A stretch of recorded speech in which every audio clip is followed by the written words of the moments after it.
Good morning जय जगन्नाथ केमती अच्छा समस्ते।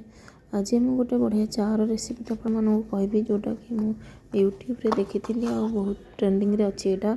से कि मुझे कौन कली आज सकाल सकाल जो सिंपल चा आम करके पीछे से नक मुझे गोटे ऑरेंज टी तैयारी करी से कि मुझे कौन करी गोटे ऑरेंज मुझे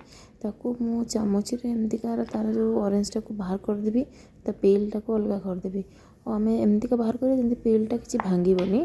तापर आम कौन करवा ये जो ऑरेंज टाक मु बाहर कली ताकू आम जी आम चा पीऊे से पानी नहीं से पानी रे ना यहाँ आम टे सिझेबा ये जो ऑरेंज टाक तापर से जो ऑरेंज पेलटा मु बाहर कर मो टूथपिक से सब होल करी जमतीका से आगू कौन यूज हो मुझे कहबी तापर मु कौन करी गोटे ग्लास नहीं गली ग्लास ऊपर ये रखिली तापर से किसी चा पत्ती मुझे पकईदेली तापर ये जो ऑरेंज टाक आम गरम करते पानी रे सेटा को मुझे ऊपर पकईबी और कि टाइम लगे गोटे 2 मिनिट तापर से होल थ्रू रे चा पत्ती रे पानी गरम होकर तले जाकि पड़ो मुझे पीली कि टेस्टा बिल्कुल भल लगलानी पुणी देखा आ गोटे नुआ भिडियो जय जगन्नाथ।